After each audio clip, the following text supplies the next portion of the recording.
Hey there, Kenneth French of Vast Voice, telling business secrets to entrepreneurs. We're very, very happy you stopped by. Either you're going to watch this or listen to this because you want to take your business to the next level. You're probably an entrepreneur who's either just starting out or you've been around for quite a while and you want to take your business to the next level. You're probably a real estate investor, maybe even a real estate agent, maybe a professional or of some sort, professional advisor of some sort. And well, you are stopping by because you need some valuable advice from one of the top industry leaders there is. Anyway, thank you very much. Once again, Kenneth French, Vast Voice, telling business secrets to entrepreneurs. Really glad you stopped by. We get a treat today. We get to hang out with the money man, Mark Miller. What's going on, Mark? Well, not much. How are you doing, man? The money man, Mark Miller. Really quickly, let's get into who you are and why you're hanging out with us today here in the Vast Voice, telling business secrets to entrepreneurs. Absolutely. Well, I'm technically a business financial consultant, and I got in the financial industry years ago out of college. My first company I worked with was IDS American Express, that little tiny American Express company. And kind of on the retail, what we do now in the retail side of the business, learning all about that kind of in the brokerage world. And then over time, I just started to make really great relationships on what we call kind of the institutional or the smart money side. Mm-hmm. Over the years, and for the last 20 years or so, I've been fortunate to make a lot of relationships. And what I'm doing now, I'm working directly with the Hilton family, Brad Hilton in particular. That is the Hilton that of Hilton Hotels. Brad is the grandson of Conrad Hilton. And he and I are partners in a firm called Hilton Tax Wealth Advisors, basically kind of just bringing very advanced wealth building, kind of smart money concepts, a little more down to Main Street, more average investors. I am also the manager of the Hilton Family office, but nowadays we're spending a lot of time just, we have a passion, and Brad has a passion for, just teaching people and giving people access to these more advanced strategies that don't have to have, $10 or $20 million to invest in those type of things. Yeah, I like that. That's important because here at vastsolutionsgroup.com, we manage relationships with some pretty big investors. But at the same time, we're trying to bring, I guess, some of the services down to average mom and pop, because those are the people who probably need it more than anyone. Yes, absolutely. Plus, I feel a lot better when I'm helping mom and pop, if you will. So I applaud what you're doing. That's huge.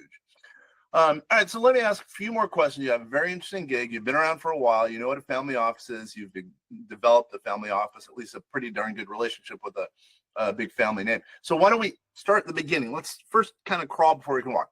Define family office for us. What is a virtual family office and what is a family office? Oh, that's a great question. Well, for those that don't know, the family office concept actually originally came from the Rockefellers. Everybody knows that name, right? So the Rockefellers, I think it was John D. that was like, they had just a chaotic financial situation, and they had all these advisors all over the place, and they were all fighting with each other. And he came up with the concept, hey, let's just hire these people to work for us specifically.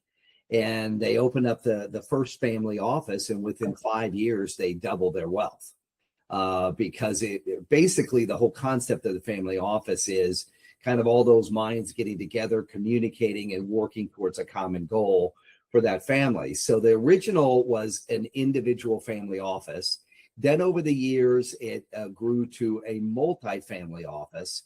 But kind of getting into the 21st century, it's developed in, and we believe one of the best models is what we call a virtual family office, where we're basically kind of a more of a boutique operation, smaller staff, but yet we're outsourcing to the best of the best in almost every area you can imagine in your personal finances. So that's the virtual family office, and that's the Hilton Family Office is a virtual family office. I think that's smart, because you might live in a big city, small city, wherever, and not have access to whatever great attorneys, great CPAs, or great financial advisors. But if there is one, let's say 3,000 miles away, you can still bring them in, especially with the technology of today, using technology, using whatever Gmeet or Zoom or whatever, and bringing their brain power closer to you. It's just basically you're one call away. That's huge. Absolutely. All right. Thank you for that definition. So then how, okay, let's say I'm a $50 million, net worth individual. Mhm. What then? Who do I call? What do I do? How do I put one together? How do I call you guys at Hilton as an example? Well, How does that work? if you're somebody that has 50 million and you're listening to this, I mean, our general barriers for entry into the family office, I mean, there's a whole qualification process, but generally 20 million plus. So you probably qualify to be in a family office, not necessarily just ours, but in a family office. But for us, then we go through a qualification process of an advisory board that looks at everybody. And there's a lot of other criteria that go into it to be kind of invited to the family office. But a family office would be probably the best route to go to get the best cohesive advice and everyone kind of working in conjunction on your situation, specific situation itself. And again, the difference is, and we see this a lot. I mean, I've just brought on a gentleman around in that area that has kind of been on the retail side and didn't make the leap and didn't kind of know that he could get so much higher level service.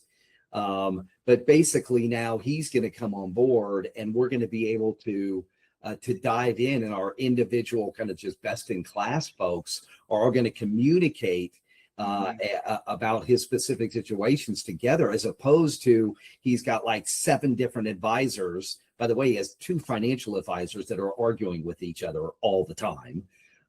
And because they're in totally different firms, and by the way, they don't want to talk to each other. Okay. That doesn't help anybody. I mean, even if you don't have $50 million, if you've only got $2 million, I mean, or a million, it doesn't help anybody to, in our opinion, to have all these different advisors that aren't communicating and often are fighting with each other, one saying one thing and the other saying the other thing. Well, what does that do to the client? The client immediately is like, well, I'm just not going to do anything, right? Because this person says that, this person, it reminds me of the old, the joke Harry Truman once said, hey, I got these economists and they're saying on one hand, you could do this, Mr. President. On the other hand, you can do this. And then he says, I would give my life for a one-handed economist. So, so it's like, but that's what happens to people a lot. I mean, when people first come in and we're working with them with Hilton Tax and Wealth Advisors, often there is another advisor involved. And then that advisor saying, well, why are they recommending that? We think you should do this and all that. And it's just a very confusing and very perplexing situation for any individual investor.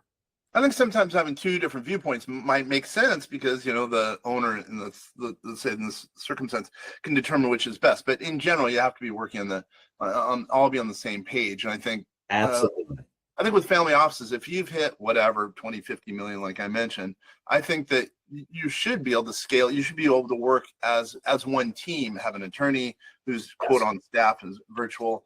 Same with the financial advisor, et cetera, because it makes so much more sense. That is the biggest concept of a family office, actually. And that was Brad and I's path with Hilton Tax and Wealth Advisor. That's a spinoff of the family office, is to say, how can we bring that kind of synergy a little more down to Main Street, folks that you don't have to have that barrier to entry or whatever. And Brad definitely has a passion for that. He's like, how can I teach people all the stuff that the Hilton family has done for years, not just hotels and real estate, but lots of other things, to truly build a legacy type of wealth. And when I say legacy, again, legacy means different things to different people. I'm not saying that you got to have $10 million to have legacy, but everybody's at different levels. But going back to what I originally said is that one of the biggest components of that and building wealth efficiently is to have everybody working on a team that are all on the same page, helping you move forward. Yep, that's exactly right. We ran a survey in our community, and these are people anywhere, most of them have pretty good net worth, let's say, I don't know, probably minimum of $1 million all the way up to, we have, a couple that are worth 750 million. But and for a family office, we're asking what's the biggest challenge for those that did have a family office, and a number of them said there were 3 components, 3 issues that they were fighting. General themes. Again, this is informal survey. Number 1, hiring of their family office or virtual family office. By the way, the individuals, that was their number one headache, by the way, right off the bat. Yes. Let's see if I can remember number two. Number two was succession planning, and number three was tax mitigation. Yeah. So why don't we talk about those three things? Again, that was just an informal poll, but let's hopefully maybe you can shed some light into that, because that also impacts some of the ma and pa and family offices that you know so much about. So let's go to number one. What about the hiring as an example? What are your thoughts? Well, that's again why we're kind of a virtual family office, because we don't have to worry about hiring 25 people to run the various aspects of it, because we're outsourcing so much. And then the thing before we started today, you and I talked about, what's the likelihood that you're going to get the best investment advisor or the best tax person or the best, like, in your town. I'm talking about the best in the country, if not the world. Zero. Yep. So the outsourcing, I think, works so much better because we've got the creme de la creme, best in class folks that we can bring on. And guess what? They're running their own operations. They're competent. They're good at what they do. And we don't have to worry about the headache of, let me just give an example. If we hire an attorney, say, working in a specific area in estate planning, we don't have to worry about bringing that attorney on and not knowing whether that attorney is really going to be the best fit and going to be able to provide the best services to our clients.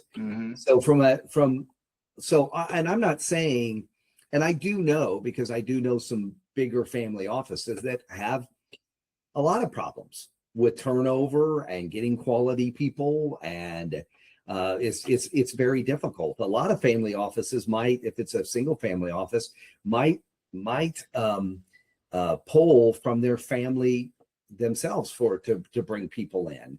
And then I kind of say the thing I don't like about that concept is, again, what is the likelihood that family member is going to be the best in that particular area you have brought them in? Well, probably pretty much zero. So it's, by the way, then there's infighting.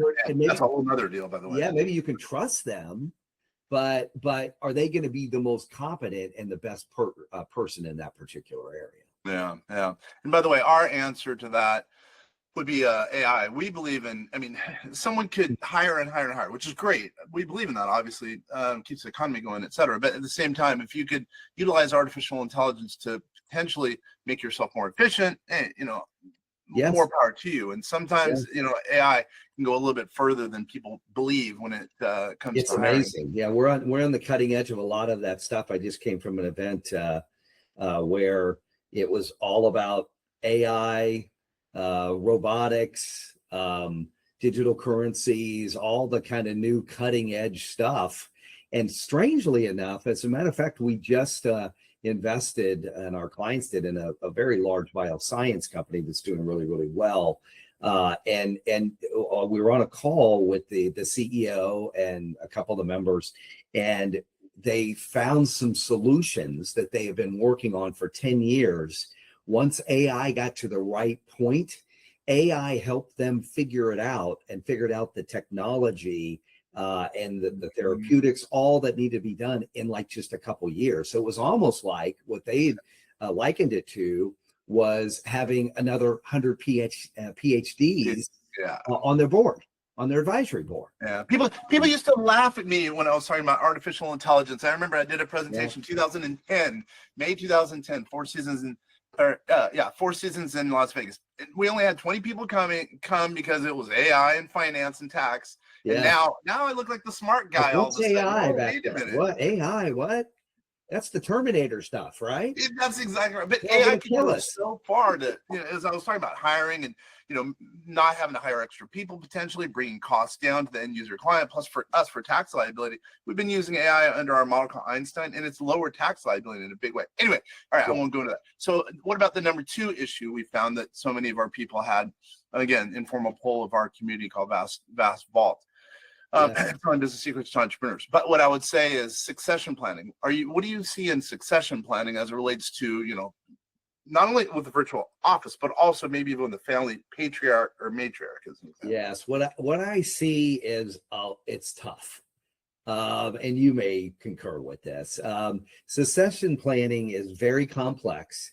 There's usually a lot of people involved, and it's a long-term process. And at least in our experience, where you're working 2, 3, sometimes 4 years to get everybody on board and on the same narrative. And so succession planning, I would say, for if you're talking about the number 2, number 1, we don't have much issue with, but number 2, succession planning, we do.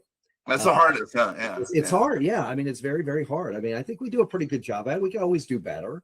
But I think it really goes back to what we were talking about earlier, is like just really good communication, not just between advisors, but the family members, and making sure that everybody not cutting people out.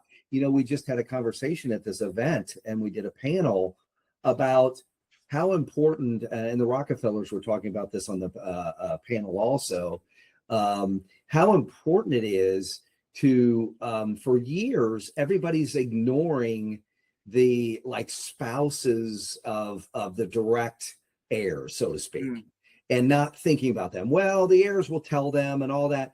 And really, we found, and a lot of people are finding more, is that you've got to bring those people on board too and make them feel like they're included and inclusive. Because if you don't, then inevitably it happens, if there's enough family members in any family office relationship, that all of a sudden somebody's going to come in because somebody passes away, they inherit a ton of money, and then they're coming in and they're rocking the boat massively because they're totally in the dark. Mm-hmm. So that's a big thing with succession planning. That's something new that we're trying to integrate more. The Rockefellers are trying to integrate more, that they bring, all the family members in and make those people feel included. And that way, when something happens, or a big, whether it's a big life event or especially a death, that they can cohesively work with everyone and not cause a massive amount of problems to the family office. Yeah, what we've started to try doing a little bit more proactively is having the heirs, the kids, involved in the communication as you were on a quarterly basis, because we have this thing called Plan 1, where we're trying to increase the communication with the kids. Especially, we're having some issues, by the way, with 20-something-year-old kids wanting to be involved in the process. They don't want to. So just like you're saying, I would say that's our number one issue with respect to those three, the 3 that that were outlined in the quote, informal survey. So that's interesting. You and I are in agreement. It sounds like it's communication, and we're both having that same issue. Yeah, absolutely. I just thought that was a great, because again, I think spouses of the direct heirs really get overlooked. And it's almost like they're an afterthought. Yep. And they really shouldn't be. So we're encouraging our folks too. We need your spouse involved. And it only makes sense. It really does, because sometimes the spouses, we hear all the time, well, hey, my wife said, or my husband said, we should do this, or we should do that. And they're very forceful about it. Mm-hmm. And it's like, okay, great. Well, let's involve them in this conversation. We don't necessarily agree with that, but let's have a conversation about it and see how we can come to some kind of happy medium or something. So yeah, perfect. Yeah, that's you and I are in agreement. What about the number 3 issue, and that being tax mitigation for the entity itself or entities? Yeah. What are your thoughts on that one? Massive. And you say number 3. I mean, I think that's number 1, because I think it's just proven time and time again that advanced tax mitigation just builds wealth beyond belief. I mean, we just brought on someone, we've saved, over $3 million their first year alone on their taxes. It's just, and they were shocked and didn't even realize that could happen. That's $3 million you can immediately put to work building your wealth more efficiently. 100%. If someone isn't paying attention to tax mitigation and they start with 3 million versus someone who is paying attention to tax mitigation, and therefore they theoretically go from 3 million to 4 million, they both have the same rate of return, which is going to make more money. Well, obviously the one who's cared about tax mitigation. And what we say is proactive tax planning means the world now, much more than it ever used to in our estimation. So that's interesting. You say it's number one. So what are some? The more and more I just see that. Well, in my own personal life, when I was paying millions of dollars in taxes in the early 2000s, and it just kept going up and up, I had the best guy in town, best CPA, and I was just every year I'd ask him, okay, great, you saved me. We did a 401k, we did another kind of retirement plan. We did it. It's like, well, there's nothing else we can do. Nothing else we can do. Wait a second. But every year, my taxes just keep going up exponentially. And that's how they're designed. It's a progressive system. And nothing we can do. Nothing we can do. Well, really? I mean, something in my gut told me there's got to be something else I can do. And if you're not in this world like we are, what do a lot of people say? Well, how is it that those rich people aren't paying any taxes? Okay. And it's not because of what you hear politically. Oh, they're skirting the man, they're taking everybody and all of that. No, they're legally in zero tax brackets. Mm-hmm. And how is it that they're doing that? And so something in my gut as a business owner, and a lot of business owners we work with said, there's got to be something more. Well, that's advanced tax mitigation. That is basically essentially, and I say that word, I'll say essentially again, having to have a tax plan right alongside your business plan, your marketing plan, really kind of your life plan, your personal finance plan. And that's what really can exponentially grow your wealth over time by doing things. And we're not talking about doing, unethical things or things that are legal. Obviously, we're not talking about that. We're just doing things that are normally a lot of people just don't have access to unless they're in a family office or have access to like our network or the Hilton Financial Network. If you don't have access to that, you don't even know about that stuff. Yeah. What's the number one thing? I know you're going to say it depends, because if you're a smart guy, you're going to say it depends. What's the number one thing most people don't realize that they're missing as far as a tax mitigation strategy? I know you're going to say it really depends, but just throw one idea that might add some value to someone with a whatever. Well, $20 million network. I'd say the number one thing is I come across business owners all the time, even that have really big businesses that have these kind of convoluted plans to save on taxes. Like one of the big things is, well, I'm just going to expense out a whole bunch of things at the end of the year and make my taxes less because I got to buy those things anyway. Well, that's not a tax plan. That's just expensing out. So probably just the number one thing is having a formalized plan with specific strategies. And everybody's different. I mean, there's tons of strategies. We have over 100 different strategies now. I'm sure you have a bunch of strategies too. So there's just having that formal plan and putting the plan together, putting those pieces of the puzzle and having those strategies set in place. Yeah, I would say for me, my answer in general, probably the same as you, but because a plan is important, but a lot of our clients have a lot of risk and don't realize that there's ways to move the risk off their shoulders.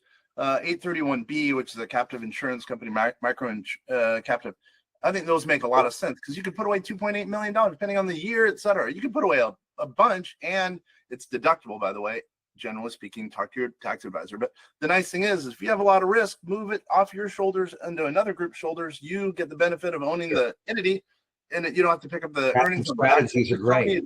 So many advanced strategies that people don't know about. And that's just one example that people should. Hey, wait a minute! I can put away whatever $2 million and it's tax deductible. I mean, there's so many benefits. Well, they have to. There has to be access there. And how do you? That's Brad Hilton has been about that for years. It's like, how can we give more people access to these type of things that, and it's been a little bit of challenge because there's barriers to entry on some of those things. Maybe there's minimums of, $500,000, $1 million or whatever, to even get involved with those type of, or more, or much more. Our challenge has been, how do we structure it and how do we work with issuers or different folks providing different strategies and things like that? How do we structure it so we can do it at a more attainable level? And so it's been fun, but it has been challenging at times, because so many of these strategies are built for the ultra wealthy. So anyway, that's, you're talking about challenges. That is a challenge that we've had, but it's a challenge we took on and a challenge we're passionate about. Yeah. By the way, if you need any help, you can also reach us at vastsolutionsgroup.com. So, which reminds me, how does someone get a hold of you if they're interested in your services or the broader services of Hilton? Sure. Just very simple. Go to our website, which is Hilton Wealth, hiltonwealth.com. If people would like our latest book, which is called Hilton Wealth, How to Invest Like an American Dynasty, that I wrote with Brad Hilton, they can go to the website, order it on there, and we'll send a copy to them complimentary, and however they like to learn more about us, and we'd be happy to chat with them too. So. And once again, I'm assuming it's Hilton Wealth, WEALTH.com. You got it, HiltonWealth.com. Hanging out with the money man. This has been good. Any last minute thoughts as we get ready to close up shop? No, one thing that we're really push a lot is kind of teaching people how the wealthiest invest, as opposed to most people kind of on the retail side. And one of the biggest things that I tell everyone is the wealthiest, believe it or not, focus on safety first, because returns are just going to be there if you got good options available in front of you. So I tell everybody, focus on safety first, build a good foundation in a portfolio, and then you can add on things that are going to make the returns in your portfolio. Mark, this has been good. I really appreciate it. I think the people out there can learn a thing or two, maybe even 1,000 things by getting a hold of you. I really appreciate it, Mark. Well, I appreciate it too. Thanks for having me on.